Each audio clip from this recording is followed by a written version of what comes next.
नमस्कार दोस्तों, मैं राकेश और पेशी एकेडमी से आज हम भारतीय अर्थव्यवस्था के अंतर्गत बेरोजगारी से संबंधित आंकड़ों को डिस्कस करेंगे। भारत के केंद्र सरकार के अंतर्गत भारत में बेरोजगारी का निर्धारण करने वाली संस्थान है राष्ट्रीय नमूना सर्वेक्षण कार्यालय, जिसकी स्थापना हुई थी 1950 में और इसका मुख्यालय है नई Delhi.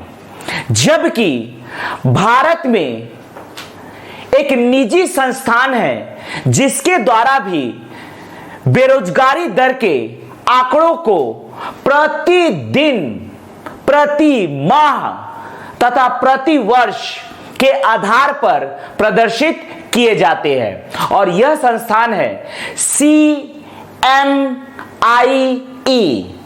Centre for monitoring Indian economy.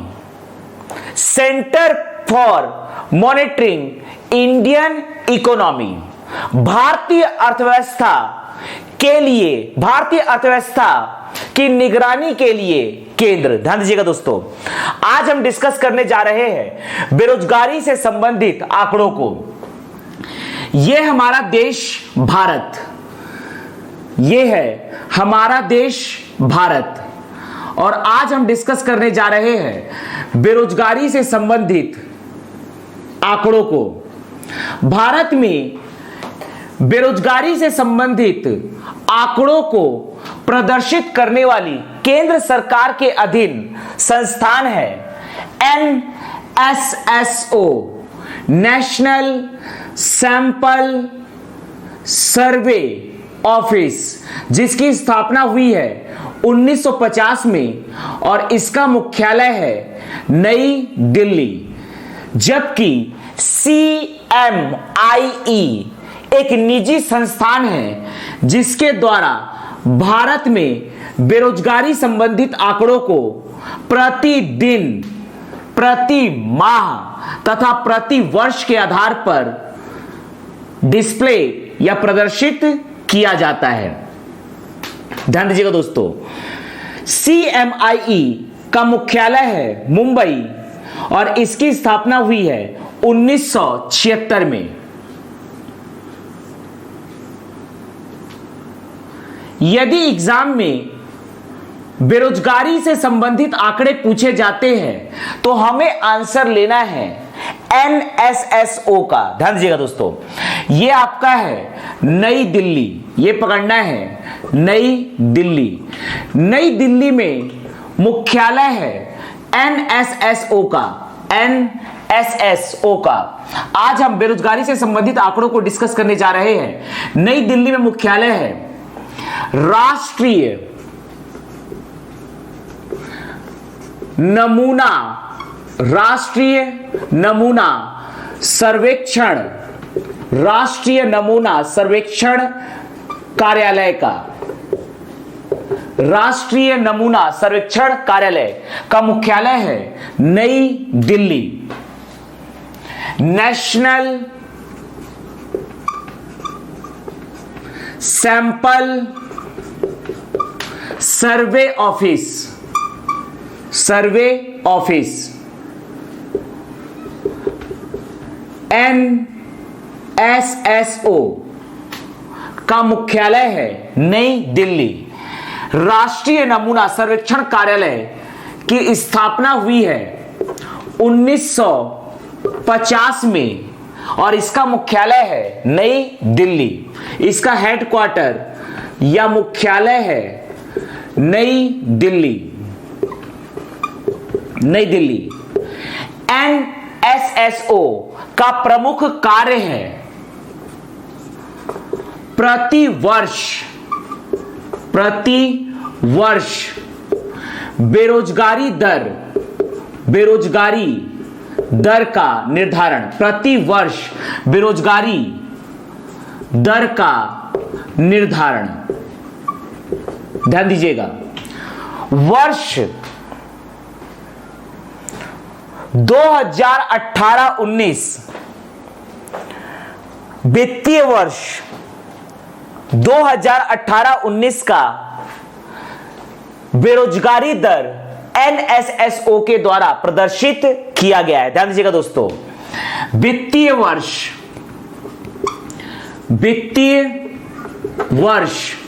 2018-19 का बेरोजगारी दर प्रदर्शित किया गया है जून 2019 में, और अभी तक वर्ष 2020 के आंकड़े प्रदर्शित नहीं हुए हैं। ध्यान दीजिएगा, तो हम डिस्कस करने जा रहे हैं, यह प्रदर्शित हुआ है वर्ष 2000 जून 2019 में NSSO की रिपोर्ट के आधार पर वित्तीय वर्ष 2018-19 का बेरोजगारी दर, वित्तीय वर्ष 2018-19 का बेरोजगारी दर जो आया है जून 2019 में। भारत में बेरोजगारी दर, भारत में बेरोजगारी दर NSSO के रिपोर्ट के आधार पर वित्तीय वर्ष 2018-19 में भारत में बेरोजगारी दर है 5.8%। भारत में बेरोजगारी दर है 5.8%, जिसमें से ग्रामीण क्षेत्रों में बेरोजगार है, जिसमें से ग्रामीण क्षेत्रों में बेरोजगारी दर है, भारत में कुल बेरोजगारी दर है 5.8%, जिसमें से ग्रामीण क्षेत्रों में बेरोजगारी दर है 4.5%। वित्तीय वर्ष 2018-19 में भारत में बेरोजगारी दर है 5.8%, जबकि ग्रामीण क्षेत्र में बेरोजगारी दर है 4.5%, जबकि शहरी क्षेत्रों में बेरोजगारी दर है 8.5%। 8.5%। हमें मुख्य रूप से याद रखना है 5.8, 4.5 और 8.5। ध्यान दीजिएगा। इसके बाद ग्रामीण क्षेत्रों में पुरुष बेरोजगार, ग्रामीण क्षेत्रों में पुरुष बेरोजगार तथा ग्रामीण क्षेत्रों में महिला बेरोजगार। ग्रामीण क्षेत्रों में पुरुष बेरोजगार है 5.6%, जबकि ग्रामीण क्षेत्रों में महिला बेरोजगारी दर है 3.5%। शहरी क्षेत्रों में पुरुष बेरोजगारी दर है, शहरी क्षेत्रों में पुरुष बेरोजगारी दर है 7.1%, जबकि महिला बेरोजगारी दर है 9.9%। ध्यान दीजिएगा। लेकिन हमें मुख्य रूप से याद रखना है वित्तीय वर्ष 2018-19 जो डिस्प्ले हुआ है जून 2020 में, भारत में बेरोजगारी दर 5.8%, ग्रामीण क्षेत्र में बेरोजगारी दर 4.5%, शहरी क्षेत्र में बेरोजगारी दर 8.5%, ग्रामीण क्षेत्रों में पुरुष बेरोजगारी दर 5.6%, ग्रामीण क्षेत्रों में महिला बेरोजगारी दर 3.5%, शहरी क्षेत्रों में पुरुष बेरोजगारी दर 7.1%, शहरी क्षेत्रों में महिला बेरोजगारी दर 9.9%। ये आंकड़े डिस्प्ले किया है नेशनल सैंपल सर्वे ऑफिस, जिसका मुख्यालय है नई दिल्ली और इसकी स्थापना हुई 1950 को। यह भारत सरकार के अंतर्गत बेरोजगारी दर के मापन की एक संस्थान है, अर्थात यह भारत सरकार के अधीन आता है। राष्ट्रीय नमूना सर्वेक्षण कार्यालय यह आता है भारत सरकार के अधीन, यह आता है भारत सरकार या केंद्र सरकार के अधीन। जबकि प्रतिदिन बेरोजगारी दर बताने वाली एक निजी संस्थान है जिसके आंकड़ों को हम एग्जाम के हिसाब से नहीं देखेंगे। ध्यान दीजिएगा, यह आपका है मुंबई, यह आपका है मुंबई में ध्यान दीजिएगा दोस्तों, मुंबई, यह आपका पकड़ना है मुंबई में हेडक्वार्टर है CMDT CMIE का, CMIE का अर्थात भारतीय अर्थव्यवस्था, भारतीय अर्थव्यवस्था निगरानी हेतु केंद्र, निगरानी हेतु केंद्र या निगरानी केंद्र, भारतीय अर्थव्यवस्था निगरानी हेतु केंद्र, सेंटर फॉर मॉनिटरिंग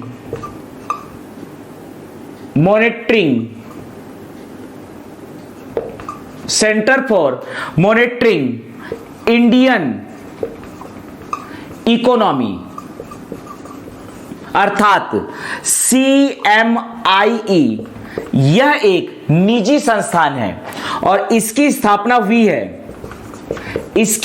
हुई है 1976 में। इसका हेडक्वार्टर है मुंबई। यह एक निजी संस्थान है अर्थात एग्जाम के पॉइंट ऑफ व्यू से CMI के रिपोर्ट को हम नहीं लेंगे। इसे हम डेली वाइज जो बेरोजगारी दर है वह प्रदर्शित करता है। CMI के द्वारा प्रतिदिन, प्रति माह, प्रति वर्ष बेरोजगारी दर को, भारत में बेरोजगारी दर को प्रदर्शित किया जाता है। तो आज की स्थिति में अर्थात जुलाई 2020 की स्थिति में, ध्यान दीजिएगा दोस्तों, जुलाई 2020 की स्थिति में भारत में बेरोजगारी दर है CMI के आधार पर 7.4%। भारत में बेरोजगारी दर है 7.4%। ध्यान दीजिएगा दोस्तों, जुलाई 2020 के आधार पर भारत में बेरोजगारी दर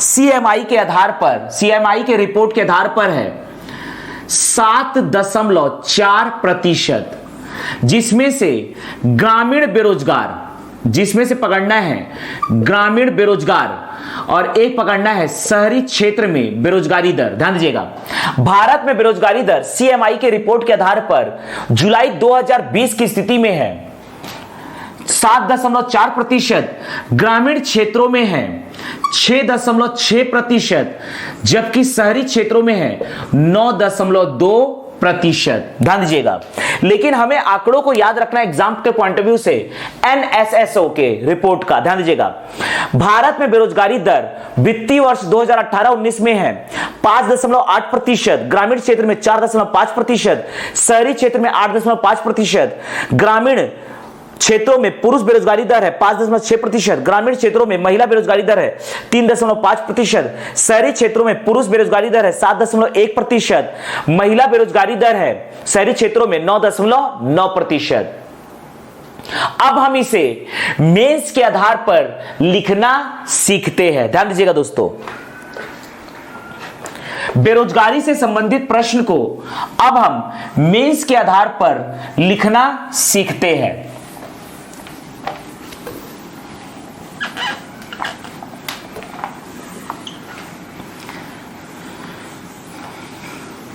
ध्यान दीजिएगा, भारतीय अर्थव्यवस्था है पेपर 5 पार्ट 1 है भारतीय अर्थव्यवस्था तथा छत्तीसगढ़ की अर्थव्यवस्था। बेरोजगारी से संबंधित प्रश्न को हम मेंस के आधार पर लिखना सीखते हैं। ध्यान दीजिएगा दोस्तों, जैसा कि हम जानते हैं पेपर 5 में भाग 1 है, पेपर 5 में भाग 1 है भारतीय अर्थव्यवस्था, भारतीय अर्थव्यवस्था, और इसमें हमने टॉपिक चालू किया है गरीबी एवं बेरोजगारी, गरीबी एवं बेरोजगारी। जैसा कि हम जानते हैं कि भाग 1 से 2 नंबर के प्रश्न आते हैं, 4 नंबर के प्रश्न आते हैं, 8 नंबर और सीधे 15 नंबर के प्रश्न आते हैं। तो 2 नंबर के प्रश्नों में सीधे सीधे आप 2 फैक्ट दे दीजिए, 4 नंबर में कम से कम 4 फैक्ट दीजिए। 8 और 15 के लिए जब आप डिजाइनिंग करने जाते हैं तो आप गरीबी या बेरोजगारी से संबंधित प्रश्न की अगर डिजाइनिंग कर रहे हैं तो सबसे पहले दिखाइए भूमिका। भूमिका में आप बता सकते हैं सबसे पहले प्रस्तावना। प्रस्तावना के अंतर्गत आप परिभाषा दे सकते हैं और इसके बाद भारत के संबंधित गरीबी का प्रश्न पूछा है तो गरीबी के आंकड़े, तथा बेरोजगारी का पूछा है तो बेरोजगारी के आंकड़े, वर्तमान के आंकड़ों को प्रदर्शित कीजिए। इसके बाद आप बता सकते हैं यहां पर गरीबी या बेरोजगारी का कारण, गरीबी या बेरोजगारी का प्रभाव, गरीबी या बेरोजगारी को दूर करने के उपाय, सरकार के द्वारा चलाई जाने वाली योजनाएं जिससे गरीबी तथा बेरोजगारी दूर होगी, और लास्ट में आप मूल्यांकन दिखा सकते हैं। और लास्ट में आप इस प्रकार से मूल्यांकन दिखा सकते हैं। ध्यान दीजिएगा, अगर हम बात करते हैं मूल्यांकन की तो मूल्यांकन में भी फेज हो सकते हैं। पहले आप दिखा सकते हैं नकारात्मक मूल्यांकन, इसके बाद सकारात्मक मूल्यांकन, और इसके बाद अंत में आप दिखा सकते हैं मूल्यांकन का परिणाम। ध्यान दीजिएगा दोस्तों, यदि आपके पास 8 नंबर का प्रश्न आता है तो आप एक एक लाइन भी अगर दिखा देते हैं तो आपके लिए सफिशिएंट है। 15 नंबर में लगभग 2-2 लाइन आप इसको डिजाइन कर सकते हैं। 15 नंबर के लिए 2-2 लाइन डिजाइन कर सकते हैं। हर एक पॉइंट में अगर 2-2 लाइन लिख दीजिए या 8 नंबर में एक एक लाइन लिख दीजिए तो आपका आंसर कंप्लीट हो जाएगा।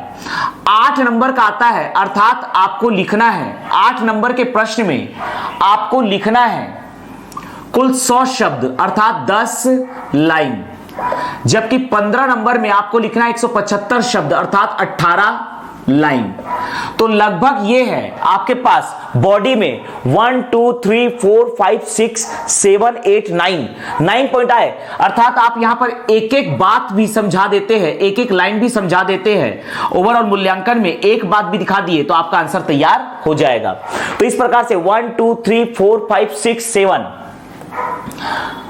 8 लाइन आपने प्रदर्शित कर दिया। इसी प्रकार से लगभग आप 18 लाइन के लिख सकते हैं, 2-2 1 2 3 4 5 6 और यहां पर 7 8 8 दूनी 16। आप यहां पर आंकड़ों में एक लाइन बढ़ा सकते हैं और प्रस्तावना में एक लाइन बढ़ा सकते हैं।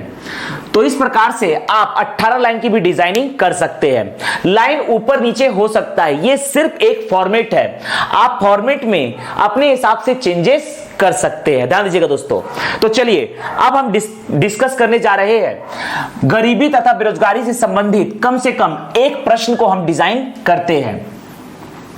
ध्यान दीजिएगा,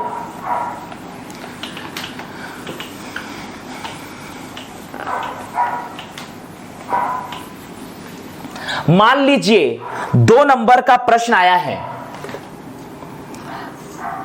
बेरोजगारी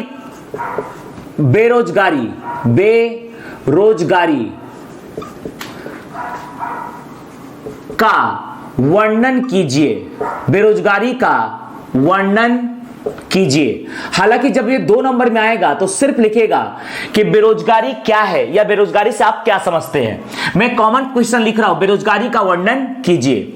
मान लीजिए यह प्रश्न आया है अंक 2 के लिए, अंक 2 के लिए अर्थात हमें लिखना है शब्द सीमा 30, शब्द सीमा 30।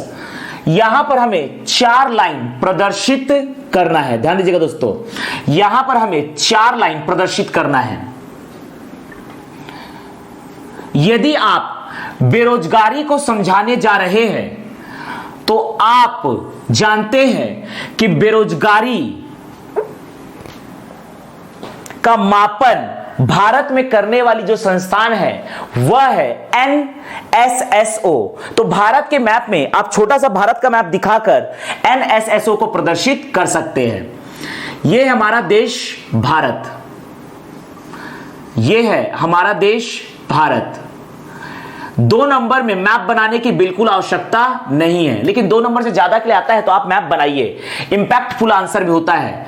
ये लिखिए नई दिल्ली, नई दिल्ली, और नई दिल्ली में हेडक्वार्टर है NSSO का। इसकी स्थापना हुई है 1950 में, ध्यान दीजिएगा, NSSO 1950। इस प्रकार से मैंने ब्लॉक को घेर दिया।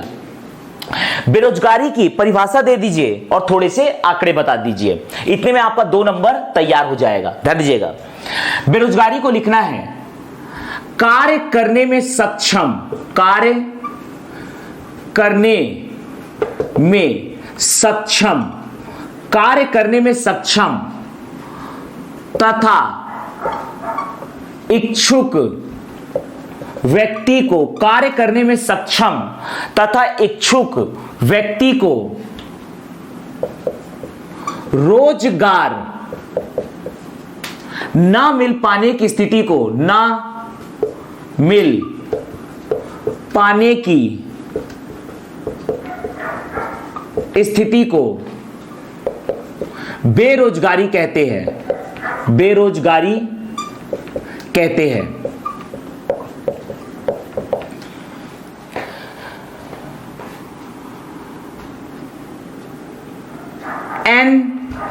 NSSO द्वारा जारी रिपोर्ट 2019 के अनुसार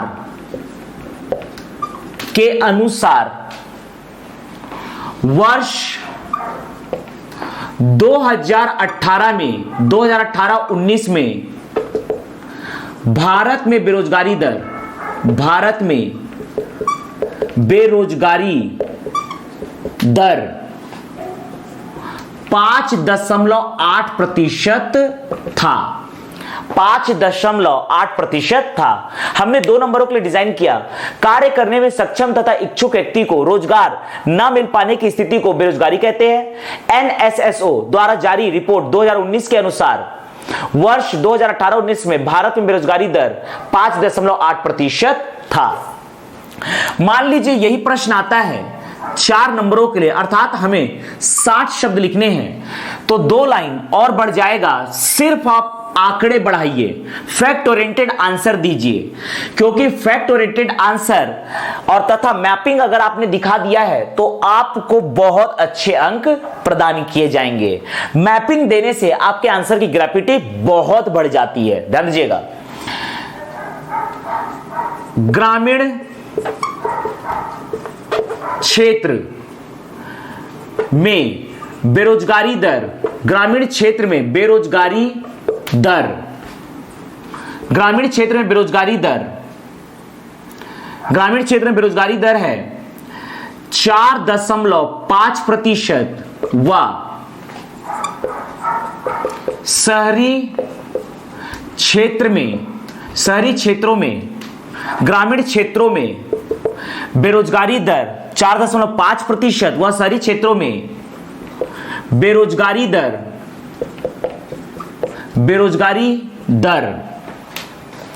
8.5% था, 8.5% था।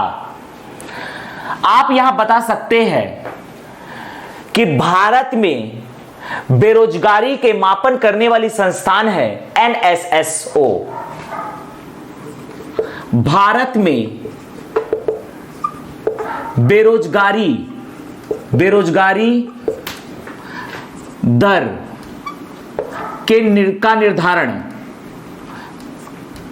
का निर्धारण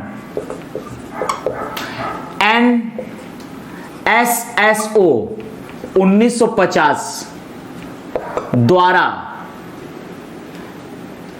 किया जाता है।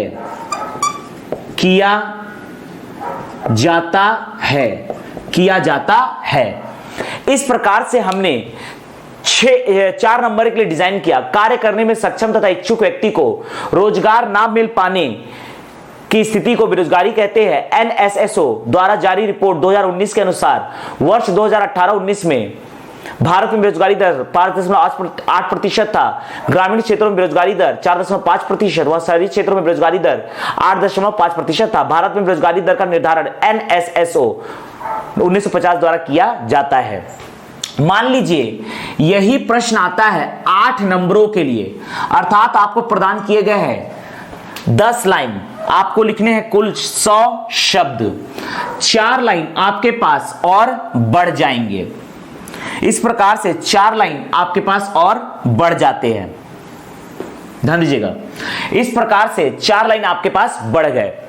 तो आप इंट्रोडक्शन को थोड़ा सा और बढ़ा सकते हैं या सीधे सीधे बेरोजगारी का कारण, बेरोजगारी के प्रकार, बेरोजगारी का प्रभाव, बेरोजगारी को दूर करने के उपाय को प्रदर्शित कर सकते हैं। पैराग्राफ छोड़ रहे हैं तो आप थोड़ा सा स्पेस छोड़ सकते हैं एक शब्द के लायक। अगला लिख सकते हैं बेरोजगारी के प्रकार। बेरोजगारी के प्रकार, बेरोजगारी के प्रकार लिख सकते हैं। पहला बेरोजगारी का प्रकार है ग्रामीण बेरोजगारी के अंतर्गत आप लिख सकते हैं मौसमी बेरोजगारी, मौसमी बेरोजगारी, मौसमी बेरोजगारी। दूसरा लिख सकते हैं मौसमी बेरोजगारी। दूसरा अदृश्य बेरोजगारी, अदृश्य बेरोजगारी, अदृश्य बेरोजगारी। तीसरा लिख सकते हैं औद्योगिक बेरोजगारी, औद्योगिक बेरोजगारी, औद्योगिक बेरोजगारी। इसके बाद लिख सकते हैं शिक्षित बेरोजगारी, शिक्षित बेरोजगारी। एक होता है ऐच्छिक बेरोजगारी, एक होता है अऐच्छिक बेरोजगारी।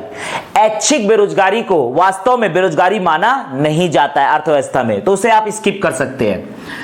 अगला लिख सकते हैं अऐच्छिक बेरोजगारी, जिसके अंतर्गत आता है आपका अधोसंरचनात्मक बेरोजगारी, अधोसंरचनात्मक बेरोजगारी, अधोसंरचनात्मक बेरोजगारी। इसके बाद पकड़ सकते हैं चक्रीय बेरोजगारी, घर्षणात्मक बेरोजगारी। छठवां है घर्षणात्मक बेरोजगारी, घर्षणात्मक बेरोजगारी, घर्षणात्मक बेरोजगारी। इसके बाद लिख सकते हैं चक्रीय बेरोजगारी।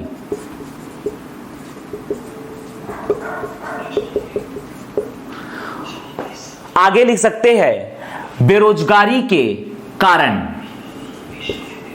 बेरोजगारी के कारण, बेरोजगारी के कारण। बेरोजगारी के कारण में लिख सकते हैं जनसंख्या में वृद्धि, जनसंख्या में वृद्धि, जनसंख्या में वृद्धि। आगे लिख सकते हैं जनसंख्या में वृद्धि, आर्थिक मंदी, आर्थिक मंदी, राष्ट्रीय आय का निम्न स्तर, राष्ट्रीय आय का निम्न स्तर। तो इस प्रकार से हमने इसे कुल 100 शब्द के लिए डिजाइन किया और सिर्फ यहां पर हमने फैक्ट ओरिएंटेड आंसर को रूप में प्रदर्शित किया है। मान लीजिए यही प्रश्न आता है आपका, मान लीजिए यही प्रश्न आता है 15 नंबर के लिए, अर्थात आपको लिखना है कुल 175 शब्द। तो इस प्रकार से आपको 8 लाइन और दिए जाएंगे, इस प्रकार से आपको 8 लाइन और दिए जाएंगे। 1 2 3 4 5 6 7 एंड 8। यहां पर हमें 8 लाइन और प्रदर्शित किए गए हैं, दिए गए हैं। अब हमें लिखना है कुल 175 शब्द के लिए। यहां पर आप और बढ़ा सकते हैं, बेरोजगारी के कारण जनसंख्या में वृद्धि, आर्थिक मंदी, राष्ट्रीय आय का निम्न स्तर। इस प्रकार से आप आंसर को आगे बढ़ा सकते हैं। ध्यान दीजिएगा, बेरोजगारी का कारण जनसंख्या में वृद्धि, आर्थिक मंदी, राष्ट्रीय आय का निम्न स्तर, और भी लिख सकते हैं। हालांकि 3 पॉइंट काफी है, आप विभिन्न पॉइंट्स को प्रदर्शित करने के लिए सबको आप स्मॉल में लिखिए, अर्थात कम कम पॉइंट्स यहां पर दीजिए, ताकि आप ज्यादा से ज्यादा स्तर को छू पाए। यहां पर आप लिख सकते हैं विकास दर में कमी, विकास दर में कमी, पूंजी की अपर्याप्तता, पूंजी की अपर्याप्तता, पूंजी की अपर्याप्तता, पूंजी की अपर्याप्तता। ध्यान दीजिएगा, इस प्रकार से पूंजी की अपर्याप्तता, ध्यान दीजिएगा, पूंजी की अपर्याप्तता, ध्यान दीजिएगा। आगे लिख सकते हैं बेरोजगारी के कारण के बाद बेरोजगारी के प्रभाव, बेरोजगारी के प्रभाव। आगे लिख सकते हैं आप बेरोजगारी के प्रभाव, बेरोजगारी के प्रभाव। बेरोजगारी के प्रभाव में आप प्रदर्शित कर सकते हैं, पहला, निर्धनता में वृद्धि, अर्थात गरीबी में वृद्धि, निर्धनता में वृद्धि, निर्धनता में वृद्धि। दूसरा, उत्पादकता में कमी, उत्पादकता में कमी, क्रय शक्ति में कमी, क्रय शक्ति में कमी। सामाजिक प्रभाव भी बता सकते हैं, सामाजिक अपराधीकरण में वृद्धि, सामाजिक अपराधीकरण में वृद्धि, सामाजिक अपराधीकरण में वृद्धि। इसके अतिरिक्त आप बता सकते हैं सामाजिक असमानता में वृद्धि, सामाजिक असमानता में वृद्धि। बस अगला पैराग्राफ छोड़कर, जब भी पैराग्राफ छोड़ते हैं एक शब्द के लिए जगह छोड़ेंगे। अब लिख सकते हैं बेरोजगारी के उपाय, बेरोजगारी को दूर करने के उपाय, बेरोजगारी को दूर करने के उपाय। यदि आपके पास जगह कम है तो सिर्फ लिख दीजिए उपाय, चेक करने वाला समझ जाएगा कि वो आप लिखना चाह रहे बेरोजगारी को दूर करने के उपाय। नंबर 1, जीडीपी में वृद्धि, जीडीपी में समृद्धि। दूसरा, जनसंख्या नियंत्रण, जनसंख्या नियंत्रण, जनसंख्या नियंत्रण। आगे लिख सकते हैं फुल स्टॉप देकर सरकारी उपाय,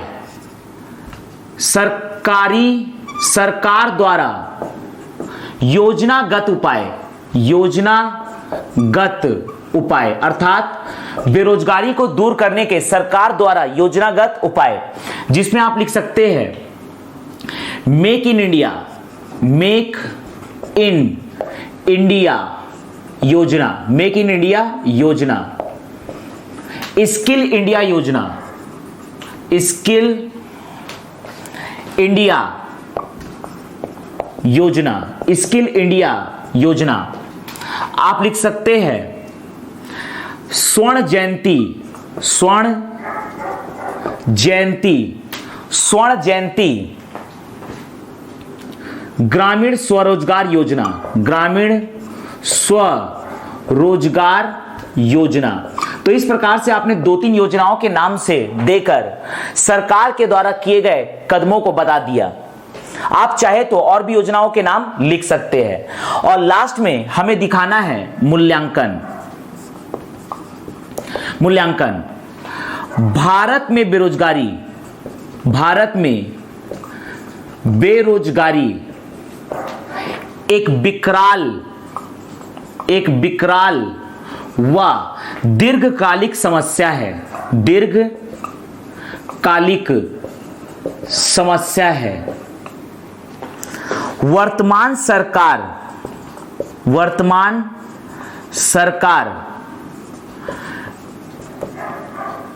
बेरोजगारी को कम कर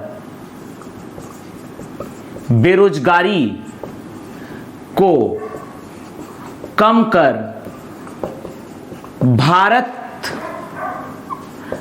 के विकास के मार्ग में प्रशस्त है। इस प्रकार से हमने मूल्यांकन दे दिया। हमने इसे 15 नंबरों के लिए डिजाइन किया है। बेरोजगारी को कार्य करने में सक्षम तथा इच्छुक व्यक्ति को रोजगार न मिल पाने की स्थिति को बेरोजगारी कहते हैं। एनएसएसओ द्वारा जारी रिपोर्ट 2019 के अनुसार वर्ष 2018-19 में भारत में बेरोजगारी दर 5.8% था। यह दिखाने की आपको आवश्यकता नहीं है, जितना आपको याद है उतना दीजिए। ग्रामीण क्षेत्रों में बेरोजगारी दर 4.5% व शहरी क्षेत्रों में बेरोजगारी दर 8.5% था। भारत में बेरोजगारी दर का निर्धारण एनएसएसओ 1950 द्वारा किया जाता है।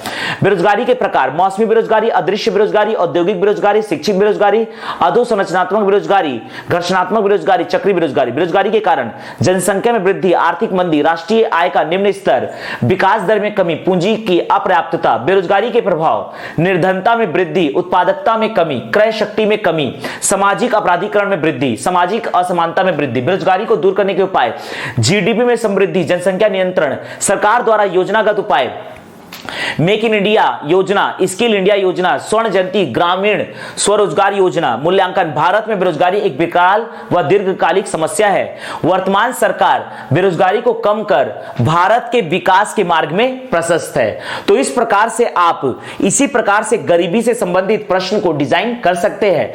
यह हमने डिजाइन किया बेरोजगारी से संबंधित प्रश्न को।